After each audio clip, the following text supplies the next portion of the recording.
America में अब citizenship पाने के लिए इमिग्रेंट्स को बिग बॉस जैसे रियलिटी शोज में जाना होगा, मुश्किल टास्क परफॉर्म करने होंगे जिसको पूरी दुनिया नेटफ्लिक्स पे देखेगी। ये कोई फेक न्यूज नहीं है, पैसा कमाने का नया आइडिया लगता है, जहां दुनिया देखेगी कि कैसे लोग अमेरिका की सिटीजनशिप पाने के लिए आपस में फाइट करेंगे।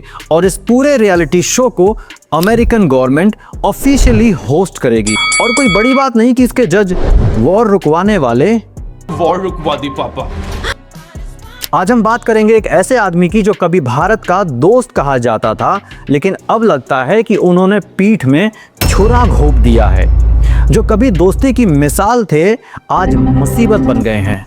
अमेरिका में जिनके जीतने पर भारत में उनका मंदिर खोला गया, जिन्होंने अपने नाम से इंडिया में अरबों की प्रॉपर्टीज बनाई और एक ही दिन में सोल्ड आउट हो गई, जिन्होंने भारतीयों को बेड़ियों में बांध के वापस भेजा, हम चुप रहे। लेकिन अब ऑपरेशन सिंदूर को शर्मनाक कहा, आतंकवादी देश के खिलाफ एक शब्द नहीं बोले, वॉर रुकवाने का क्रेडिट लेने के लिए एक हफ्ते में 6 बार बयान दे चुके हैं, इंडिया में आईफोन की मैन्युफैक्चरिंग रुकवाने के लिए खुलेआम अपना फैसला सुना चुके हैं।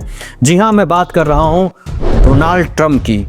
और इस वीडियो में समझेंगे कि कैसे ट्रंप नेता से ज्यादा एक बिजनेसमैन है, जो दुनिया को सिर्फ बेचने और खरीदने के चश्मे से देखते हैं, जिन्हें सही गलत नहीं बस मौका दिखता है, क्योंकि उन्हें पता है कि दुनिया में सब बिकता है। ऑपरेशन सिंदूर में हमारी सैन्य ताकत को, पीएम मोदी की लीडरशिप को पूरी दुनिया ने देखा। ऑपोजिशन भी इस डिसीजन के साथ खड़ा था। आज का भारत आतंकवादियों को घर में घुस के मारता है। इस सक्सेसफुल ऑपरेशन को एप्रिशिएट करने के बजाय पाकिस्तान अपने आकाओं को बचाने के लिए इसे एक वॉर समझ बैठा। तो वही इंडिया को जिससे उम्मीद थी, उसने आतंकवादियों के इस सफाई को शर्मनाक कहा।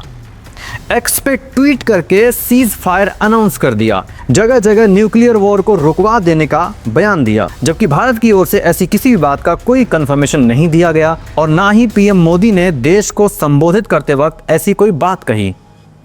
अब जरा फ्लैशबैक में चलते हैं।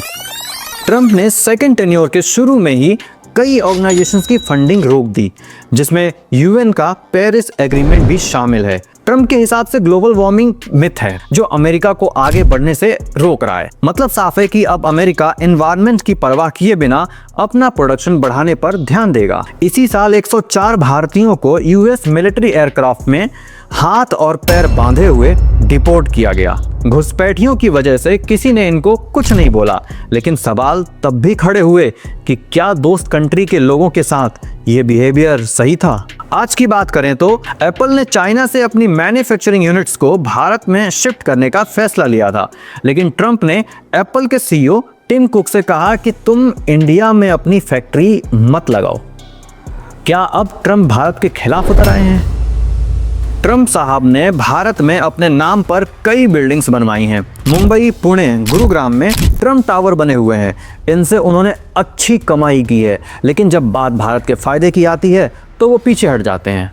इंडिया में ट्रंप ऑर्गेनाइजेशन रियल एस्टेट में डील करती है। ट्रंप अपना ब्रांड नेम बिल्डर्स को देकर के लग्जरी फ्लैट्स बनवाते हैं, जिनकी बिक्री से उनको ब्रांड रॉयल्टी मिलती है। 2012 से 2016 के बीच ट्रंप ऑर्गेनाइजेशन ने भारत में अपने रियल एस्टेट प्रोजेक्ट से लगभग 45 करोड़ की रॉयल्टी कमाई थी। 2016 में ट्रंप टावर मुंबई से 1 मिलियन से लेकर के 5 मिलियन और कोलकाता प्रोजेक्ट से 1 मिलियन की रॉयल्टी मिली थी। 2020 तक ट्रंप ऑर्गेनाइजेशन ने भारत में अपने लाइसेंसिंग डील से कुल 2.3 मिलियन, लगभग 20 करोड़ की कमाई की, जिसमें पुणे और मुंबई के प्रोजेक्ट्स मेनली थे। मई 2025 में गुरुग्राम में ट्रंप टावर्स प्रोजेक्ट के सभी 298 यूनिट एक ही दिन में बिक गए, जिसमें लगभग 3,250 करोड़ की बिक्री हुई। कोलकाता में ट्रंप टावर प्रोजेक्ट से डेवलपर्स को लगभग 700 करोड़ की बिक्री की उम्मीद है।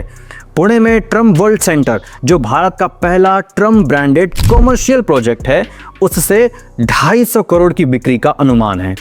तो कुल मिला के मिस्टर ट्रंप नेता से ज्यादा बिजनेसमैन है, जिनको बस अपना फायदा दिखता है, चाहे इसके लिए किसी का साथ छोड़ना पड़े, जैसे उन्होंने कई ऑर्गेनाइजेशंस को पैसा देने से मना कर दिया, चाहे अपनी ही बातों से यू टर्न लेना पड़े। डिंग डिंग डिंग डिंग डिंग बम Okay, Shin Pum, Star Wars. China पे टैक्स बढ़ाया और फिर कम कर लिया। इन्हें आपदा में भी अवसर दिखाई देता है। यूक्रेन के जेलेंस्की से बहस होने के बाद भी मिनरल डील के लिए मुलाकात करते ही रहे। वहां के सीज फायर का ट्वीट अभी भी उनके ड्राफ्ट में से पड़ा है। जब इलेक्शन जीतना हो तो इंडिया का सपोर्ट लिया, और जब सपोर्ट देने की बारी आई तो बदले में दे दिया टैरिफ, और अमेरिका के बिजनेसमैन को खुलेआम इंडिया के खिलाफ भड़काने में लगे हुए हैं। दोस्तों, ट्रंप ना किसी के दोस्त हैं ना दुश्मन। आज इंडिया से उनको फायदा दिख जाएगा तो ये इंडिया की तारीफ करने लग जाएंगे। आपको क्या लगता है, क्या ट्रंप भारत के फ्रेंड हैं? कमेंट में जरूर बताइएगा। इस वीडियो को लाइक शेयर जरूर कीजिएगा। मैं आपसे मिलता हूँ नेक्स्ट वीडियो में एक नए टॉपिक के साथ। चैनल को कर लीजिएगा सब्सक्राइब